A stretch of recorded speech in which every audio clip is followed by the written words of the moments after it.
So I didn't answer him, not immediately, because I wasn't really interested in his marketing. I was interested in something deeper than that, something that was kind of buried underneath the problem behind the problem. We'll come back to David in a minute or two.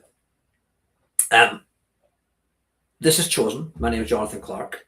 We've talked in previous episodes about building authority, borrowing audiences, using books as business assets. I've actually got our 47th Amazon best-selling author's book right here. I'm going to do an unboxing video for Richard. This is a very cool book. Just got to number 5 on Amazon, got to number 1 in top new releases. We actually have another book launched today. So look out for Toward the Rainbow, which is getting relaunched today. So we talked about all that kind of stuff, right? We've talked about content marketing. We've talked about fear and limiting beliefs like I'm not ready, rather than thinking, actually, my perspective is valuable, actually showing up, right? More people see your work. More people trust you. Trust creates opportunity. Opportunity changes lives, because your work only changes lives if people actually discover it, right? If they can't find you, they can't buy from you. But then when they do find you and you say the right thing to the right person at the right time, they feel the necessity instead of simply heeding it. Okay? So less hiding. This is all about the visibility wound, as I'm calling it. I'd rather you get out there. The understudy is brilliant. People understand what understudy is, right? But you don't want to be the understudy. You want to be the main attraction, right? You want to be the go-to thought leader. You want to be the lighthouse above the fog, as I call it. So healing the visibility wound and having you not be shy to say what you want to say, not crumbling when someone disagrees with you, telling personal stories, sharing your perspective, let people meet the real you.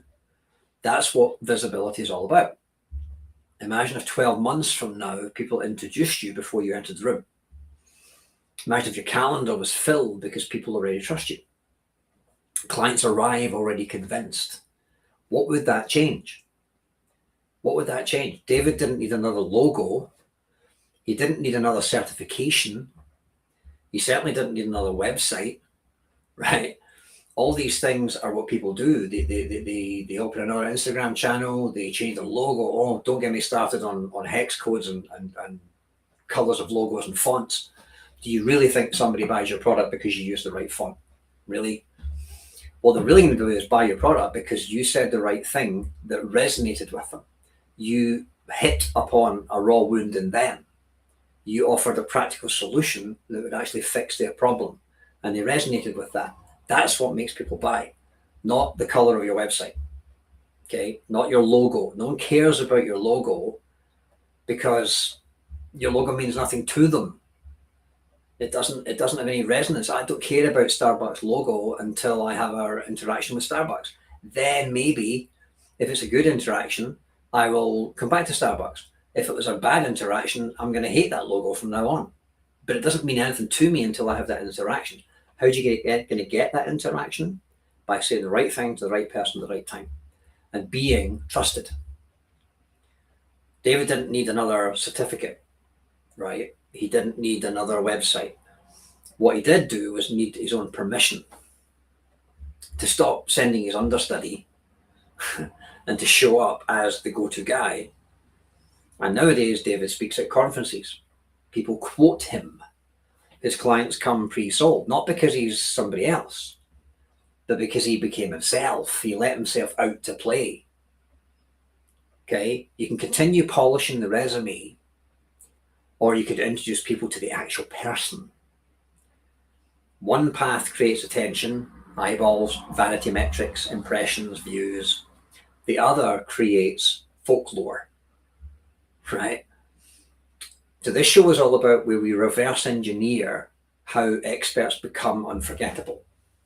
Not famous necessarily, not necessarily even an influencer, but just the obvious choice in your industry. Because the fact is, legends are not born, Legends are engineered. So I want to offer you a theory in this episode, and it's probably going to make you uncomfortable. Sorry, not sorry. I don't think you've got a visibility problem. I don't think you have a marketing problem. I don't even think you have a confidence problem. I think you have a visibility wound.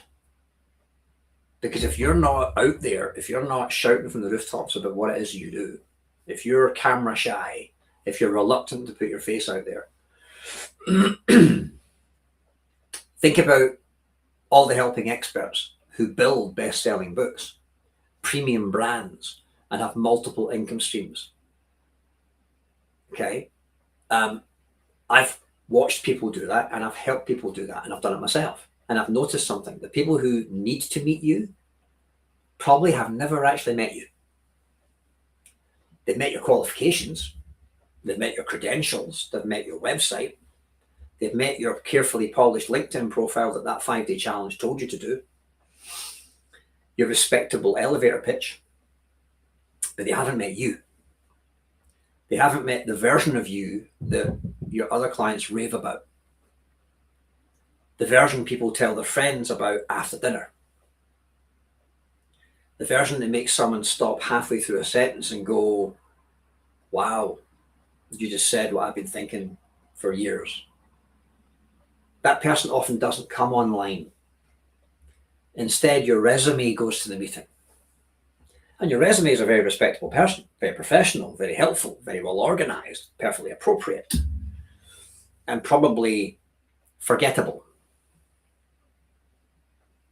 I think somewhere along the way, you commit the smallest, most expensive betrayal. It's a strong word, but maybe in your entire professional life. You edited out the very thing people would have remembered. Not because it wasn't valuable, because it felt risky. It felt too opinionated. It felt too personal, too out there, too much. So you rounded off the edges. You softened your language. You removed the risky story. You stopped saying what you really thought, and you became PC. You became palatable. You became professionally acceptable and invisible. You camouflage yourself and you just blended into the background along with all the other people who are doing the same thing. See, none of us are born afraid of being seen. We learn that. Maybe you're told not to show off. Maybe, as I remember, being humiliated by the geography teacher in front of the entire class at probably age, 8. Maybe success, your success, made other people uncomfortable around you. Maybe your ideas were laughed at.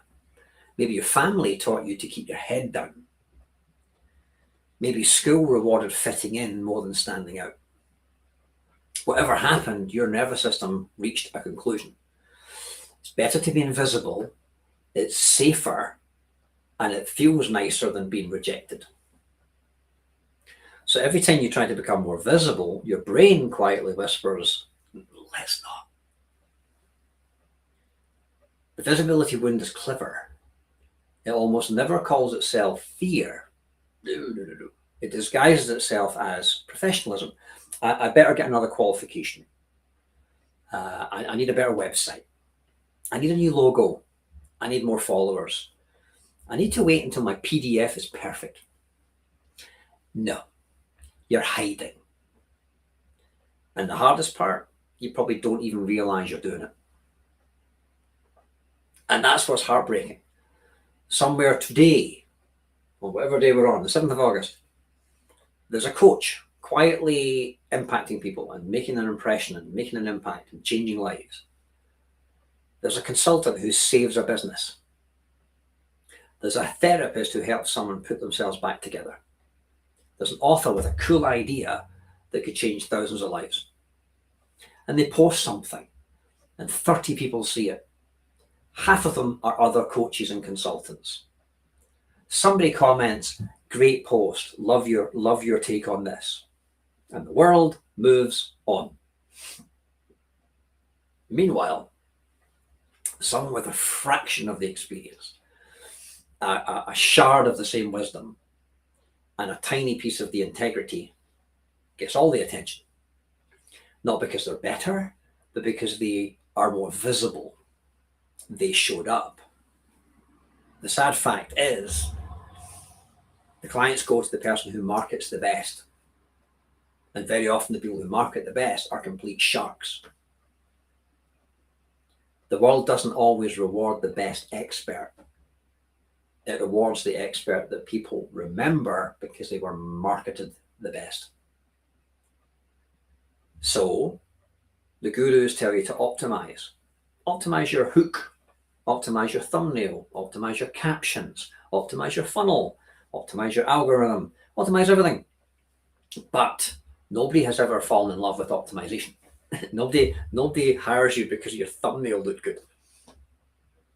They fall in love with your perspective, with originality, with someone who actually creates an epiphany or an aha or a connection, and now they see the world differently. The goal isn't attention. Attention disappears tomorrow. Do you remember doom scrolling this morning? Do you remember any of it? It disappears like rain on a hot pavement. The goal is recognition and being memorable and being unmistakable. The goal is to create folklore. Followers scroll. Legends outlast that. So imagine going to watch your favourite actor. If you haven't seen the new Spider-Man movie. Oh, superb. Filmed in Glasgow. Part of it filmed in Glasgow.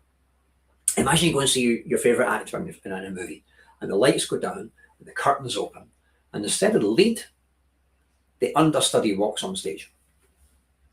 Now they're competent, they're professional, they're technically excellent, but they're not the person everybody came to see.